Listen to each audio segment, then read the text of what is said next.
Hello students, welcome to Faisal concepts. आज की video में हम डिस्कस करेंगे कि हमारे पास सॉफ्टवेयर प्रोसेस क्या है। उसके बाद हम डिस्कस करेंगे सॉफ्टवेयर प्रोसेस मॉडल क्या है और हमारे पास सॉफ्टवेयर प्रोसेस मॉडल के कितने टाइप्स होते हैं। तो सबसे पहले हम डिस्कस कर लेते हैं कि सॉफ्टवेयर प्रोसेस क्या है। तो चलिए हम चलते हैं कि what is a software process. Software process is nothing but जो हमारे पास कुछ एक्टिविटीज हैं और कुछ रिजल्ट्स हैं जिससे हमारे पास एक सॉफ्टवेयर प्रोडक्ट बन के आता है, that is a software process. A framework for the activities, action and task that are required. एक हाई क्वालिटी सॉफ्टवेयर को बनाने के लिए जो हम कुछ एक्टिविटीज, एक्शंस या टास्क जो परफॉर्म करते हैं उन्हें हम कहते हैं software process. A generic process for software engineering define 5 framework activities।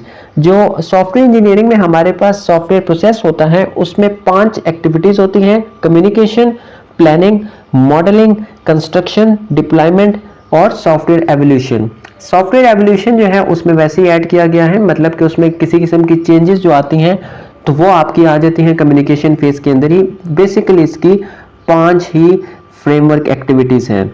अब हम बात कर लेते हैं सॉफ्टवेयर प्रोसेस मॉडल की। सॉफ्टवेयर प्रोसेस मॉडल हमारे पास क्या है, पहले इसकी बात कर लेते हैं।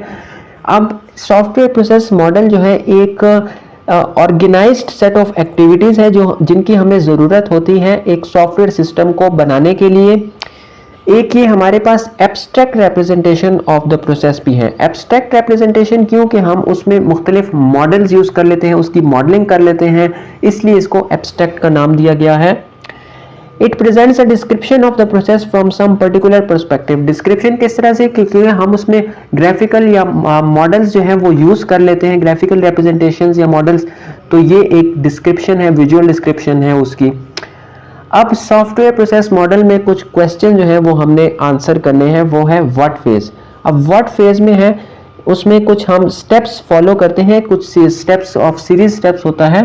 तो व्हाट फेज हमारे पास ऐसा रोड मैप काम करता है जो हमारी मदद करता है कि हम किस तरह से हाई क्वालिटी सॉफ्टवेयर बना सकते हैं with in the given time.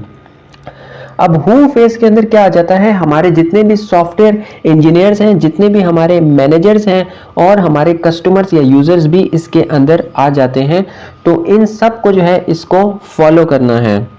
Y phase के अंदर, वाई फेज बेसिकली हमें जो है स्टेबिलिटी प्रोवाइड करता है, कंट्रोल प्रोवाइड करता है और ऑर्गेनाइजेशन को जो है जो भी एक्टिविटीज हम परफॉर्म कर रहे हैं उसके ऊपर जो है उसको कंट्रोल प्रोवाइड करता है ताकि किसी भी किस्म का काम हमारे पास अनकंट्रोल ना रहे और किसी भी किस्म का हमारे पास कियोस ना रहे। कियोस मतलब किसी किस्म का जो है कन्फ्लिक्ट या लड़ाई ना रहे। What work products. अब प्रोडक्ट्स हमारे पास क्या क्या होंगे, प्रोग्राम्स हो सकते हैं, डॉक्यूमेंट्स हो सकते हैं, डाटा हो सकता है।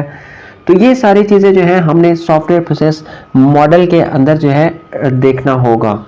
अब बात करते हैं व्हाट आर द स्टेप्स। अब स्टेप्स क्या है कि वो जिन पे आपका सॉफ्टवेयर बिल्ड करने के लिए आप उस पर डिपेंड कर रहे होते हैं, तो आपने उन स्टेप्स को फॉलो करना होता है। अब how to ensure right. Ensure आपने किस तरह से इंश्योर करना है कि भाई आपने जो भी काम किया है वो बिल्कुल सही किया है। तो आप क्या करेंगे, जितने भी आप काम कर रहे हैं उसकी असेसमेंट करेंगे, उसकी टेस्टिंग करेंगे। However, the quality, timeliness and long-term viability of the software are the best indicators of the efficiency of the software you use। अब अगर हम जो सॉफ्टवेयर यूज कर रहे हैं उसकी एफिशिएंसी हमने चेक करनी है तो उसकी सॉफ्टवेयर की क्वालिटी से, उसकी टाइमलीनेस से और लॉन्ग टर्म उसकी अवेलेबिलिटी हम देखेंगे। अगर ये सारी क्वालिटीज एक सॉफ्टवेयर में हैं तो हमारा जो सॉफ्टवेयर या प्रोडक्ट है दैट इज एफिशिएंट प्रोडक्ट। अब हम चलते हैं डिफरेंट प्रोसेस मॉडल्स की तरफ। अब हमारे पास प्रोसेस फ्लो जो है वो कितने तरह से हो सकता है, एक लीनियर हो सकता है, आइटरेटिव हो सकता है या वो स्पाइरल हो सकता है। अब लीनियर में क्या है कि अब वो एक लाइन में जो है वो फ्लो कर रहा है, पहले कम्युनिकेशन हो रही है, फिर प्लानिंग है, फिर मॉडलिंग है, फिर कंस्ट्रक्शन और फिर डिप्लॉयमेंट है। ठीक है, तो ये एक लीनियर फ्लो है, बिल्कुल सीध में एक लाइन में चल रहे काम फ्लो में। Iterative process flow. Iterative process flow में क्या है कि अभी सारे स्टेप्स वही वाले हैं जो लीनियर प्रोसेस फ्लो में हैं, लेकिन अब यहाँ पर कम्युनिकेशन और प्लानिंग को जो है वो आइटरेशन में काम कर रहे हैं। मतलब आप अपने यूज़र या कस्टमर के साथ कम्युनिकेट करेंगे, उस हिसाब से जो आपको रिक्वायरमेंट देगा उस हिसाब से आप प्लानिंग करेंगे।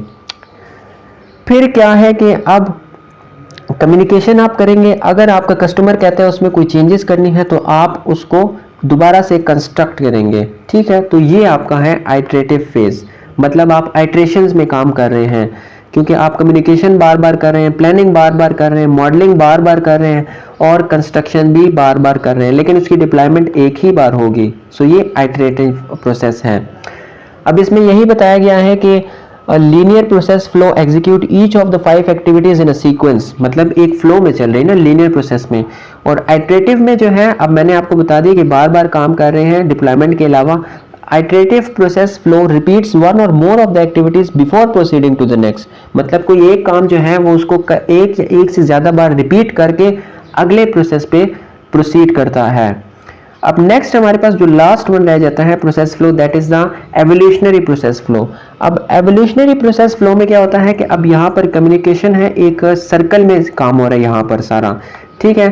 तो एवोल्यूशनरी फ्लो एग्जीक्यूट, यहाँ पर देखिए सर्कुलर मैनर में एक्टिविटीज जो है वो एग्जीक्यूट हो रही हैं। Each circle let's to a more complete version of the software. अब यहाँ पर आप कम्युनिकेशन जब करेंगे अपने कस्टमर के साथ, वो कहते हैं भाई इसमें मुझे ये चीज़ पसंद नहीं है, ये मुझे चेंज करके दो, तो आप पूरा सर्कल दोबारा से रिपीट करोगे। तो ये सारी चीज़ें थी हमारे पास जिसमें हमने प्रोसेस फ्लो देखे, सॉफ्टवेयर प्रोसेस देखा, सॉफ्टवेयर प्रोसेस मॉडल क्या होता है ये हमने इसमें डिस्कस किया।